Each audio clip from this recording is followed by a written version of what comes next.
கர்த்தருக்கு ஸ்தோத்திரம் உண்டாவதாக. நம்ம 3 நாளாக தொடர்ந்து நீதிமொழிகளில் 3 அதிகாரத்தை ஃபினிஷ் பண்ணிட்டோம். இன்றைக்கி 4வது நாள், 4வது அதிகாரம் நீதிமொழிகளில் இன்றைக்கி ரீட் பண்ண போகிறோம்.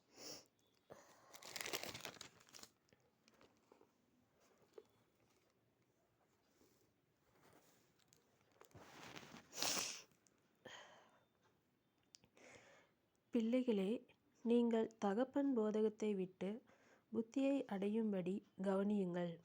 நான் உங்களுக்கு நற்போதகத்தை தருகிறேன். என் உபதேசத்தை விடாதிருங்கள்.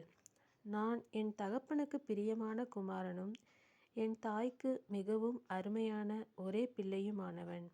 அவர் எனக்கு போதித்து சொன்னது, உன் இருதயம் என் வார்த்தைகளை காத்து கொள்ள கடவது. என் கட்டளைகளை கைக்கொள், அப்பொழுது பிழைப்பாய். ஞானத்தை சம்பாதி, புத்தியையும் சம்பாதி. என் வாயின் வார்த்தைகளை மறவாமலும் விட்டு விலகாமலும் இரு. அதை விடாதே, அது உன்னை தற்காக்கும். அதின்மேல் பிரியமாயிரு, அது உன்னை காத்து கொள்ளும். ஞானமே முக்கியம். ஞானத்தை சம்பாதி. எண்ணத்தை சம்பாதித்தாலும் புத்தியை சம்பாதித்துக்கொள். நீ அதை மேன்மைப்படுத்து, அது உன்னை மேன்மைப்படுத்தும்.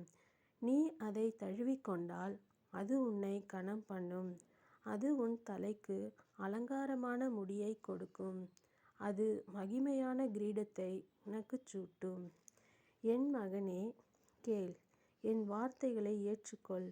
அப்பொழுது உன் ஆயுசின் வருஷங்கள் அதிகமாகும். ஞான மார்க்கத்தை நான் உனக்கு போதித்தேன். செவ்வையான பாதைகளிலே உன்னை நடத்தினேன்.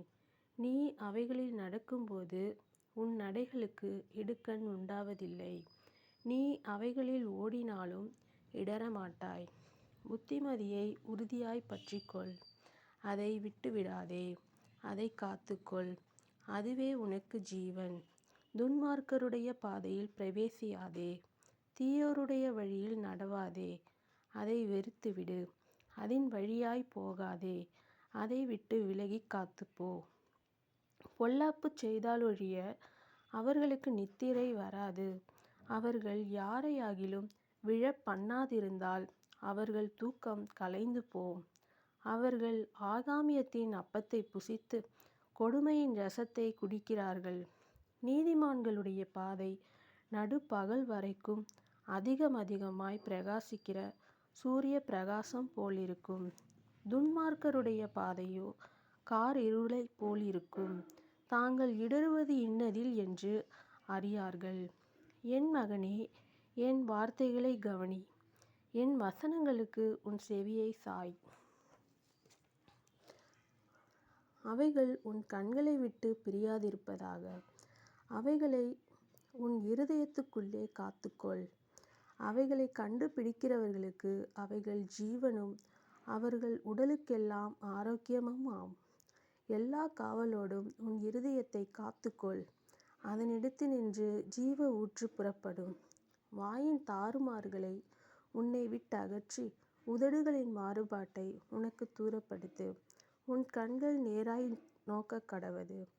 உன் கண்ணிமைகள் உனக்கு முன்னே செவ்வையாய் பார்க்க கடவது. உன் கால் நடையை சீர்தூக்கிப் பார். உன் வழிகளெல்லாம் நிலைவரப்பட்டிருப்பதாக. வலதுபுறமாவது இடதுபுறமாவது சாயாதே.